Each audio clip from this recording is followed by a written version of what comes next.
शिक्षणाचे जनक राजश्री शाहू महाराज पुरोगामी महाराष्ट्राच्या जडणघडणीत मोलाची कामगिरी करतात. महाराष्ट्रातील परिवर्तनवाद आचार विचारांच्या भोवत रयतेची बाजू घेऊन वरिष्ठ वर्गाशी संघर्ष करतात. त्यासाठी शहरी टीकावर त्रास सहन करणारा राजकीय जीवनात लोकांचे सहभाग वाढविण्यासाठी सरकारी नोकऱ्या व विधिक मंडळात मागास जातीसाठी आरक्षण लागू करतात. राजेशाही नष्ट करतात. लोकशाहीच्या विचार करतात. तळागाळातील सामान्य माणूस सन्मानाने जगायला हवे असे सांगतात. असा रयतेच्या अस्पृश्यांच्या विधेयक मागासलेल्या निराश्रितांच्या परिशिष्ट व बहुजनांचे राजे म्हणजे कोल्हापूरचे छत्रपती राजश्री शाहू.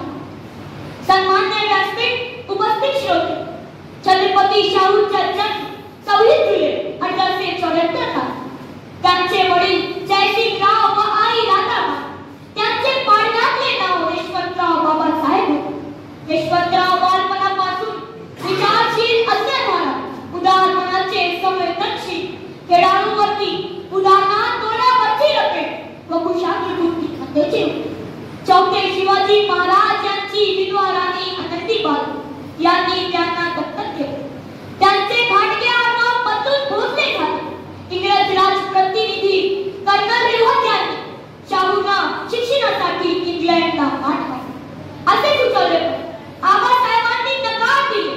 आपला यशवंत राजकोट राजकुमार विद्यालय येथे शिकावे किंवा राजवाड्यात असे त्यांचे म्हणणे.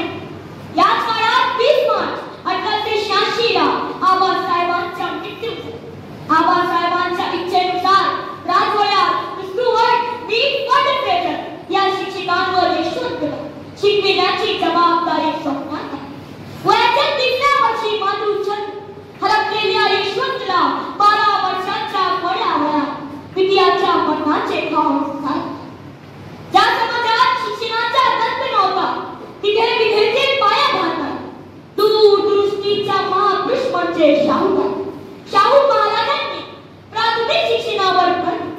त्यांची तळमळ या वाक्यातून समजते. शिक्षणानेच आमचा तरुणोपाय आहे. शिक्षणानेच आमचा तरुणोपाय. शिक्षणाशिवाय कोणत्याही देशाची उन्नती झाली नाही असे इतिहास सांगतो. म्हणून ते आपल्या सुनेला उच्च शिक्षण राजाराम कॉलेजात मुलींना फी मागते.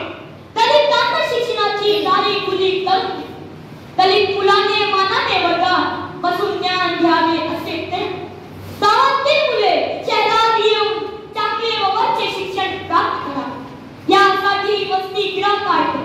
म्हणून त्यांना वसतिगृहाची जननी असे सुद्धा.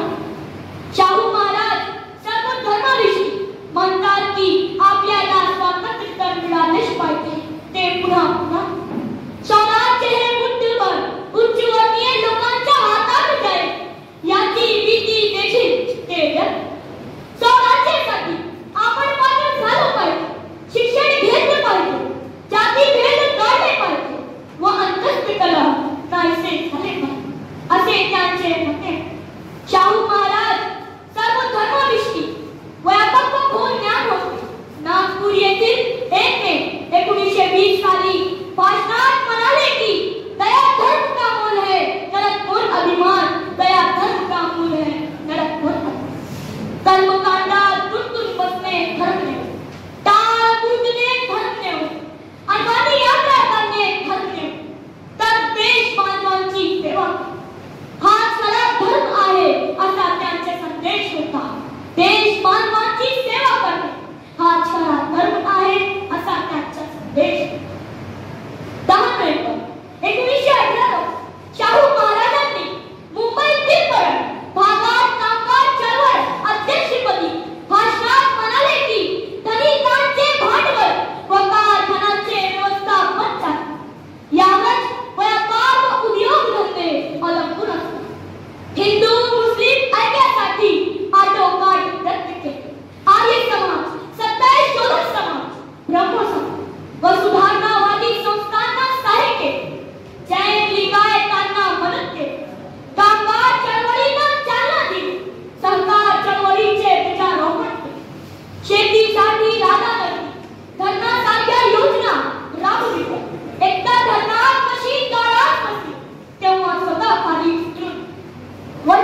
त्यांना मृत्यू ऐकवतात.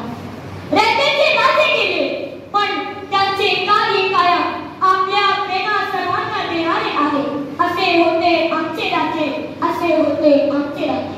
जय हिंद.